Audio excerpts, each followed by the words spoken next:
Benarkah tuduhan Guru Gembul soal Wahabi seperti caption di foto ini? Kami hanya menampilkan captionnya saja yang kami ambil dari ucapannya dalam video yang diunggah di akun YouTube-nya. Kalau kalian ingin melihat versi lengkapnya, silahkan lihat langsung di menit awal pada unggahan episode ke-516. Sebelum kami masuk ke dalam bantahan untuk pernyataan-pernyataannya, kami menegaskan bahwa kami tidak anti perbedaan pendapat. Siapa saja bebas untuk mengeluarkan pendapat dan pikiran-pikirannya. Tapi kami juga punya kebebasan untuk membantah dan mengkritik pendapat-pendapat tersebut. Apalagi kalau pendapat tersebut sudah dilempar di publik.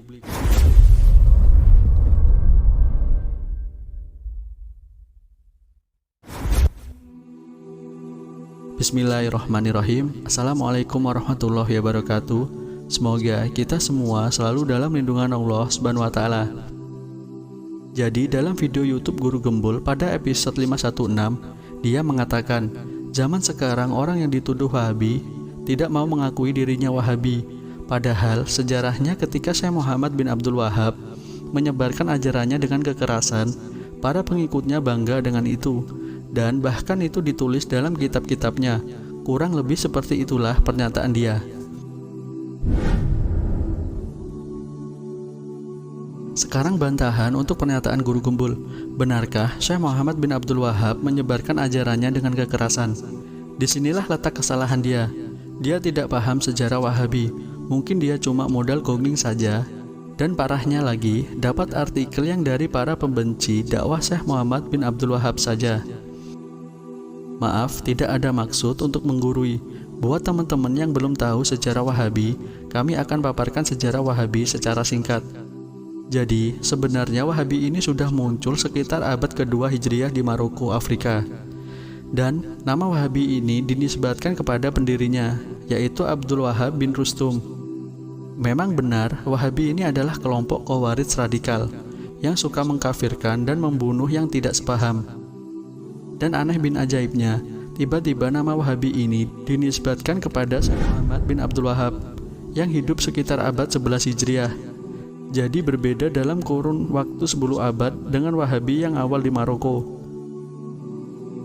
Dan yang menisbatkan Wahabi kepada Syekh Muhammad bin Abdul Wahab adalah orang-orang Inggris dan orang-orang Utsmani yang kala itu kebanyakan berfirqah Sufi, yang memang tidak suka dengan dakwah beliau yang mengajak manusia kembali ke dalam kemurnian Islam.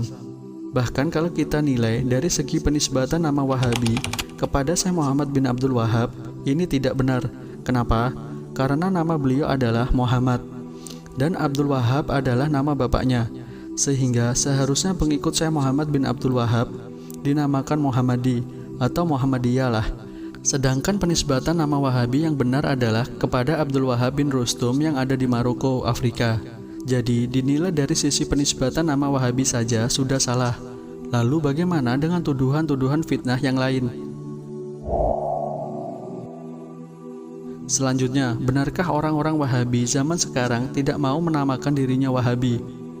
Jawabannya adalah, sebenarnya nama Wahabi adalah julukan kepada orang-orang yang mendakwahkan sunnah yang memerangi tahayul, bid'ah, syirik, dan khurafat. Tapi di zaman sekarang, aliran-aliran radikal takfiri juga dinamakan Wahabi yang dinisbatkan kepada Syekh Muhammad bin Abdul Wahab yang seharusnya dinisbatkan kepada Abdul Wahab bin Rustum, Maroko, Afrika. Jadi kalau ada orang yang menanyakan apakah kalian Wahabi, maka harus dirinci dulu Wahabi yang mana yang dimaksud. Tapi kalau yang dimaksud adalah Wahabi Syekh Muhammad bin Abdul Wahab, maka kami tidak akan mengingkarinya. Karena menurut kami Syekh Muhammad bin Abdul Wahab adalah ulama ahlu sunnah, ulama yang mengikuti jalannya para salafus soleh, yang mengajarkan kemurnian Islam sesuai Al-Quran dan Sunnah menurut pemahaman para salafus soleh. Wallahu a'lam bishawab. Dan penutupan untuk sosok Syekh Muhammad bin Abdul Wahab, kami lebih ikut pendapat Syekh Sudes, Imam Besar Masjidil Haram, yang jelas ilmu dan keimanannya, yang umat muslim di dunia ingin menjadi makmum di belakangnya, di mana beliau sangat mencintai Syekh Muhammad bin Abdul Wahab, dan beliau bahkan membantah tuduhan-tuduhan keji dari orang-orang yang membenci dakwah Syekh Muhammad bin Abdul Wahab, yang sampai sekarang bantahan tersebut masih ada di YouTube. Imam Muhammad bin Abdul Wahhab rahimahullah da'watan تجديدية لمن درس من معالم الملة والدين، تصحيحية لما فسد من معتقدات بعض المسلمين، حاربت البدع والخرافات والآراء الشاذة والضلالات. لم تكن دعوة إلى دين جديد ولا إلى مذهب خامس، بل ترسمت هدي سيد الأنبياء. Wassalamualaikum warahmatullahi wabarakatuh.